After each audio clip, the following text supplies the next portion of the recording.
اس کو اس قید سے فوری طور پر رہائی دلا دیتے ہیں۔ وہ قید کسی طرح کی بھی ہو سکتی ہے۔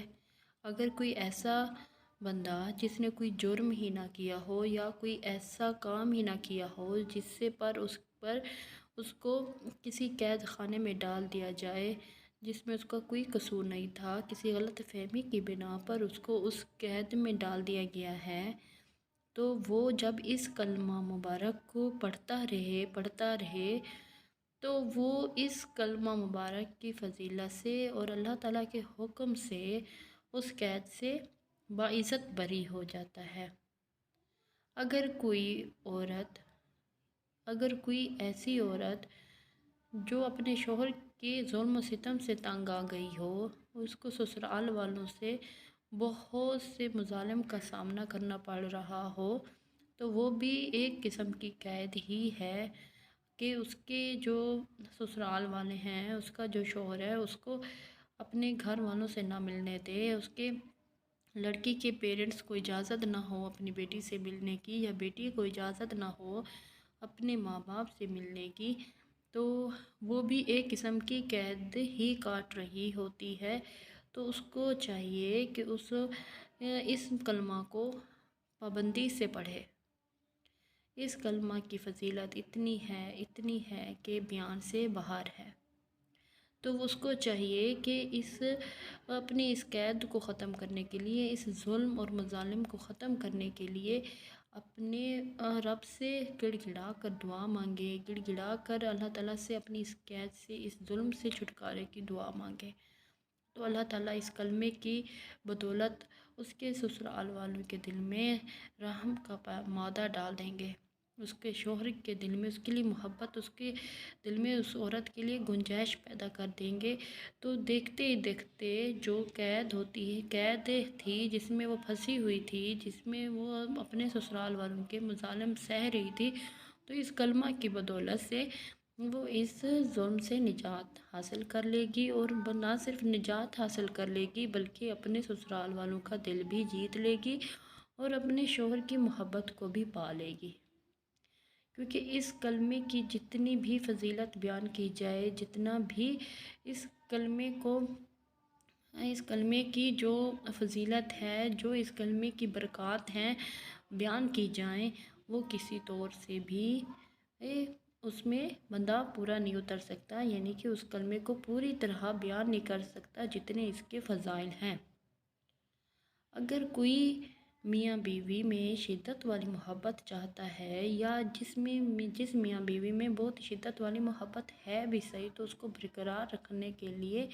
بھی وہ ان کلمات کو پڑھ سکتا ہے۔ اس آیت کو پڑھنا ایک ایسا ہے جیسے آپ نے کسی خزانے کو پا لیا ہو۔ بس کیا ہے کہ اگر کوئی ایسا بندہ جو چاہتا ہو کہ اس کے اس گھر میں شادی ہو جائے، یا اس کو جس کو وہ پسند کرتا ہے یا کرتی ہے، اور وہ اچھے ہیں، اچھا خاندان ہے، لیکن کسی مجبوری کی وجہ سے وہ خاندان ایک دوسرے کو قبول نہیں کر پا رہے، تو اگر آپ وہ جو لڑکا یا لڑکی یا کوئی گھرانہ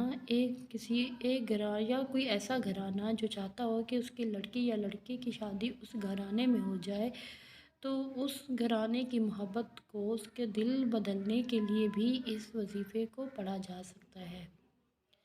اگر آپ اس وظیفے کو پڑھ کر اپنے دل پر رکھ کر اس آیت مبارکہ کو پڑھتے ہیں،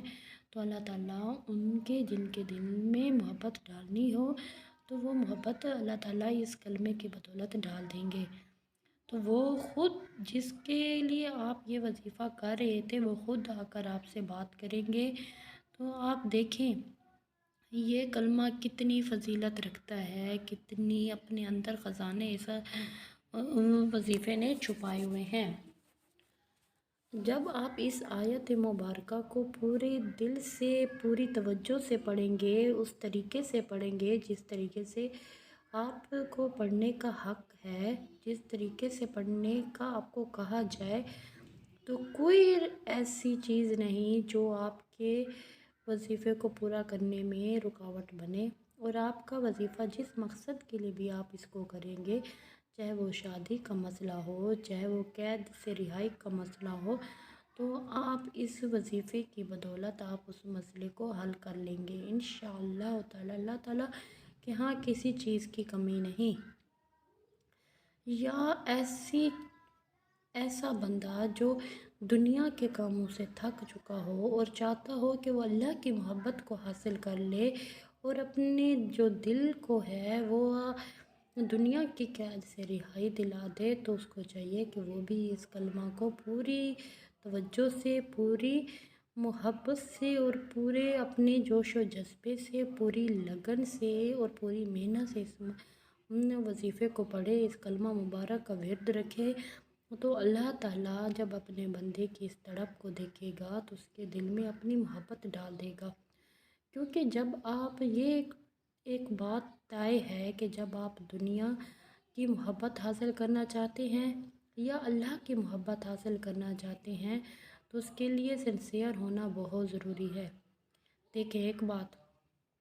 کہ جب آپ چاہتے ہیں کہ آپ کو فلاں چیز مل جائے، اس چیز کے ملنے کے لیے آپ کو اپنے رب کو راضی کرنا بہت ضروری ہے۔ جب آپ اپنے رب کو راضی کر لیں گے تو آپ کا رب جب آپ سے راضی ہوگا تو آپ کو وہ چیزیں عطا کرے گا جو آپ چاہتے ہیں، چاہے وہ دنیا ہو، چاہے دین ہو، چاہے آخرت ہو۔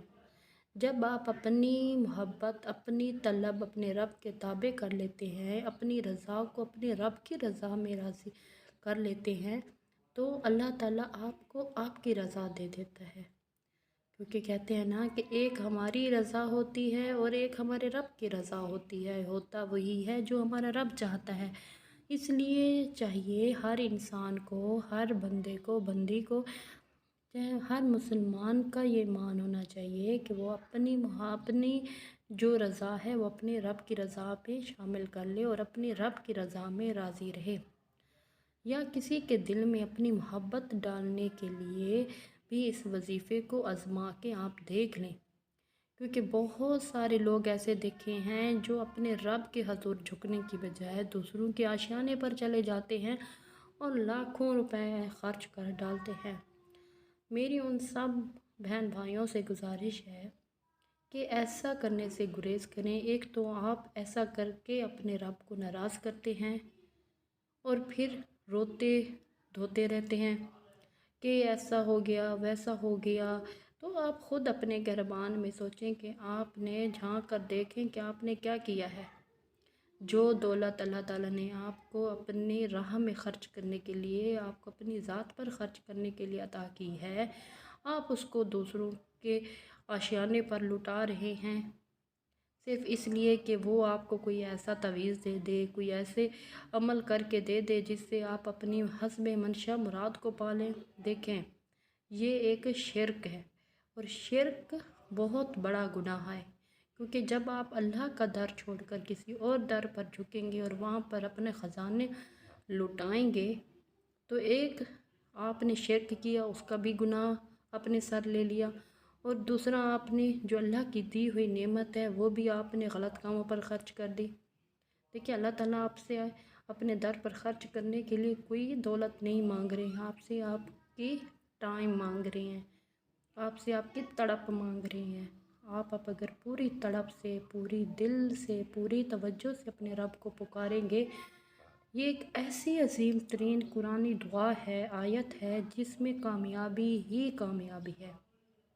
جس کو کر کے آپ صرف اور صرف دنیا اور آخرت کی کامیابی سمیٹ سکتے ہیں۔ یہ ایک ایسی قرآنی آیت ہے، ایک ایسی قرآنی دعا ہے کہ جب آپ اس کو کریں گے تو ایک تو آپ کو دل کا سکون نصیب ہوگا، دوسرا جو آپ کے مشکل ترین مسئلے مسائل ہیں وہ سب کے سب اس عظیم ترین قرآنی آیت سے حل ہوں گے۔ اب آپ انتظار کر رہے ہوں گے کہ ایسی کون سی قرآنی آیات ہے جس کو پڑھ کر آپ سب کچھ حاصل کر سکتے ہیں، تو وہ ہے آیت کریمہ۔ ہر مسلمان بہن بھائی اس آیت سے بخوبی واقف ہے جو قرآن پاک کو سمجھ کر پڑھتے ہیں۔ یہ آیت ہے لا الہ الا انت سبحانک انی کنت من الظالمین۔ صدقے جاؤں میں اپنے رب کے جس نے ہمیں ہر مسئلے کا حل ہمارے قرآن پاک میں دے دیا ہے۔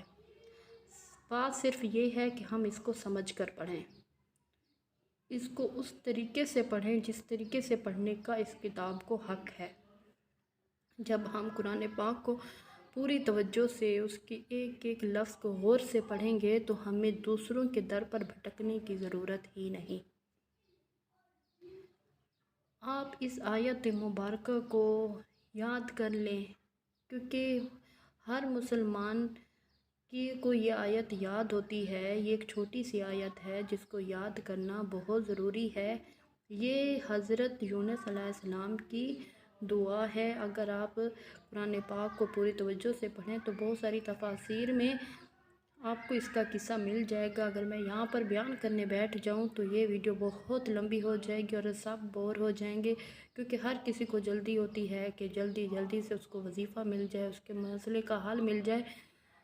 اور اس کو کسی کی ضرورت نہیں ہوتی۔ لیکن آپ کو چاہیے کہ انبیاء کرام کے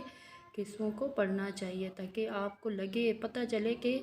وظائف کیا ہیں، مشکلات کیا ہیں، آپ ان کو سمجھ کر پڑھیں۔ تو انشاءاللہ تعالی میں اپنے اس چینل پر آپ کے ساتھ انبیاء کے قصے بھی شیئر کروں گی۔ پہلے میں اس بات کو بھی میں اپنی کنسیڈر میں کر رہی ہوں کہ میں آپ کے ساتھ انبیاء کرام کے قصے بھی شروع کروں تاکہ آپ سب کو اپنے دین سے ریلیٹڈ ہر بات معلوم ہو۔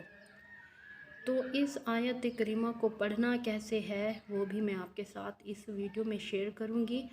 کرنا یہ ہے کہ سب سے پہلے آپ کو نماز کی پابندی کرنی ہے۔ اپنی جیب سے جتنی آپ کی جیب اجازت دے آپ اسے صدقہ خیرات کریں۔ اس آیت مبارکہ کو پڑھنے سے پہلے جتنی آپ کی حیثیت ہو اس حیثیت کے حساب سے آپ نے اس کو اپنی حیثیت سے صدقہ خیرات کریں، چاہے وہ 1 روپے کا ہی کیوں نہ ہو، لیکن نیت خالص ہو۔ پھر اس کے بعد آپ نے اس آیت مبارکہ کا وظیفہ کرنا ہے۔ پہلے سب سے بڑا وظیفہ یہ ہے کہ آپ نے 2,25,000 آپ نے 2.25 لاکھ اس کا وظیفہ کرنا ہے۔ اگر کوئی بہت بڑی آپ کی حاجت ہے، ایسی حاجت جس کے پورا ہونے میں آپ کو کوئی امید نظر نہیں آتی، تو آپ نے 2.25 لاکھ مرتبہ اس آیت کو پڑھنا ہے اور 41 دن اس کو پڑھنا ہے۔ یعنی کہ ایک دن میں 2.25 لاکھ نہیں پڑھنے بلکہ 41 دن پڑھنے ہیں۔ اس کو ڈیوائڈ کر لیں آپ کہ ایک دن میں آپ کتنا پڑھ سکتے ہیں۔ اور پھر کیا کرنا ہے، اپنے اگر اتنا نہیں پڑھ سکتے تو ڈیلی کا 313 مرتبہ اپنے اس آیت مبارکہ کو پڑھنا ہے اور اپنے حق میں اللہ تعالیٰ سے دعا کرنی ہے۔ اپنے ساتھ ساتھ تمام مسلمان بہن بھائیوں کے حق میں بھی دعا کرنی ہے، میرے لیے بھی دعا کرنی ہے۔